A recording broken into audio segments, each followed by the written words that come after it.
Yes, I save plastic bags, but I have reasons. Listen, Junior, let's see you pick up a dog turd without one, you little And here's a hint, picking up the poop by the clean end doesn't work. Are you worried about getting older? If you're like me, you want to get old, but you don't want to be old. Know what I mean?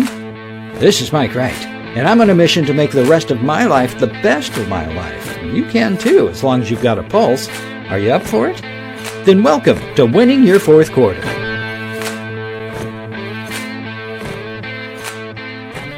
Out of curiosity, I took an online quiz the other day called, What Old Person's Habit Do You Have? Now, the questions were benign, and I wasn't too sure how they were related to any old person's habit that I could have. Questions like, do you take leftovers home from the restaurant? Well, of course, that's tomorrow's breakfast. If a group of teenagers were gathered outside your home, would you call the police on them? And not unless they started talking about the old fart that lives there. What's the best dining room table decoration? Well, our normal centerpiece is the clean laundry waiting to be folded. Now, I answered the 12 questions, then was forced to sit through a commercial on Depends of all things while it calculated my results. I might pee 400 times a day, but thankfully I'm not to the depend stage yet. Now, the website then announced, your old person's habit is saving plastic bags for later use. Dang them! How'd they know? Who told them? How did they get in my house? Yes, I save plastic bags, but I have reasons. See, I live in a bag-free town where you have to bring your own bag or buy a paper bag at the store. Plastic bags are a rare bonus. Also, like dogs often do, my dogs poop. Being the conscientious, responsible neighbor that I try to be, I pick up their poop, often with the saved plastic bags. Heck, I have one in my back pocket right now. You never know when it'll come in handy.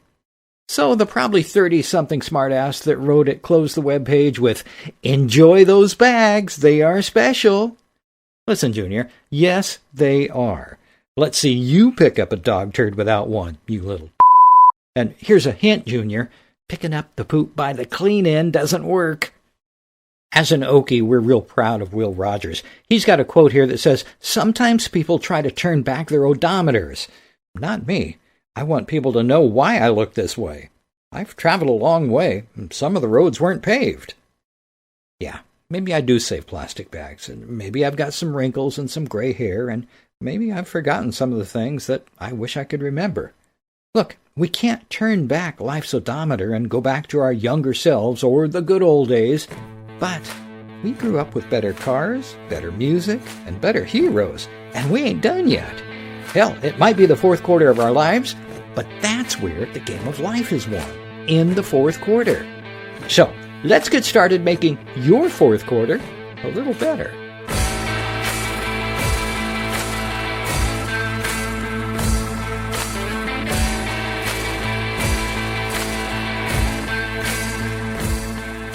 Now, if you're like me, you hate to admit it, but maybe your age is catching up with you a little bit. That you're getting old. Now, getting old isn't a bad thing necessarily. I mean, it's better than the alternative, right? Sure, I want to go to heaven, but I'm in no hurry to get there. But I don't want to turn into some mindless, bumbling old man propped up in the corner on Thanksgiving. In these times that we're living today, being older is very different for us than it was for our grandparents or our great-grandparents and the rest of our old family members. With the advances we have at our disposal, the technology, the research, the advances in medicine, our life expectancy is more than 40 years longer than it was for them just 100 years ago. But we are getting older, and it's just as important to take care of our brains as well as our bodies. We've got to take care of our body, brain, heart, and hands, right? If your life's odometer is getting up there, like mine, chances are you're in good mental health, but some of us are at risk of developing neurological and mental health disorders like dementia and depression. Now, one of the most important rules in taking care of your brain and maybe putting some of that stuff off is use it or lose it. Your brain's a muscle, like the muscles in your arms, your legs. You've got to use it or lose it. And no, laying on the couch watching I Love Lucy reruns is not working your brain. You've seen them all a dozen times anyway. Now, two things. If you're worried about your memory, if your thinking slows down or you're getting a little slow on your step, talk to your doctor. See if they can help you determine whether the changes in your thinking or your memory is normal or if there's something else that they should be looking at. Thing number 2, I've got a tip for you on how to exercise your brain. But before I give you the tip, I've got to read this disclaimer for my government friends. This information is intended for informational, educational, entertainment only, not for medical purposes. This information is not a substitute for any treatment or advice that may have been prescribed by your doctor. Be sure to seek your doctor's advice before making any decisions regarding your health. The guidance shared is designed to encourage you to make wise decisions concerning your health and well-being. It's not intended as a substitute for professional advice. The author publishers are not responsible for any loss, damage, or injury to any person, entity caused directly or indirectly by this information in this podcast. Don't take my word for anything. I'm just a yahoo on the internet. You're encouraged to always ask questions, seek professional advice, and do your own research. Okay, here's a tip from my book, 101 Secrets for Living to be 247. Tips to being happier, healthier, and maybe alive for a lot longer. Actual results may vary. Exercise your brain. Now, what good is your healthy body if your brain starts letting you down? A healthier brain leads to a healthier body, too. The best way to keep that noggin working is to work it. You've got to exercise that thinker muscle of yours. No matter your age, your brain can get healthy with a little effort. It's fun, too. The best way to start is by throwing it some curves, mixing up some of the small things you do that'll require your brain to go, hey, what's going on here? Brush your teeth with the other hand. Shower with your eyes closed. Do math in your head instead of your phone. Switch seats at the dinner table. Read something totally different. Eat weird, strange food.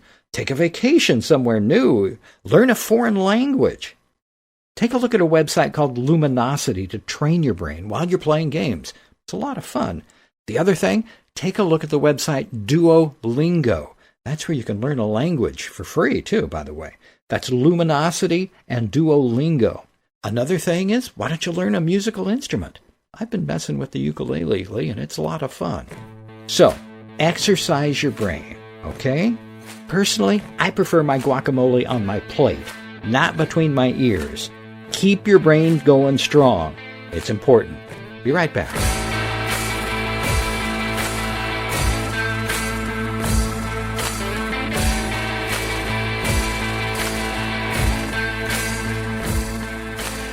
Every day, we have decisions to make. We can decide to hit the snooze button and roll back over, or we can get up and get after it. We can decide to put healthy food into our body, or we can trash our bodies with processed junk and fast food.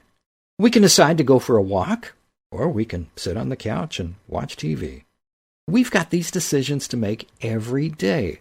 It's the little ones we make every day that control our lives. God's there to guide us too, but He doesn't make the decisions for us. We have to make these decisions. The late Jim Rohn used to say that you're the sum of the 5 people you spend the most time with. Well, you're also the sum of the 5 biggest decisions you make each day. If you're making good decisions every day, you'll see the impact right away.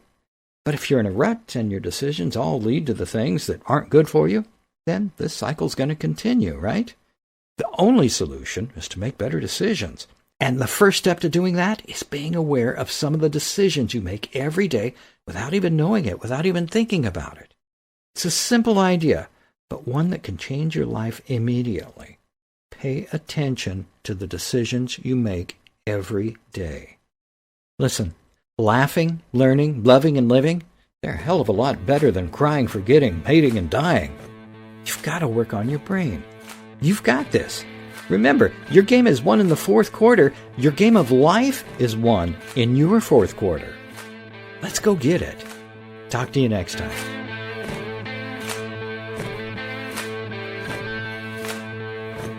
Thanks for listening to Your 4th Quarter.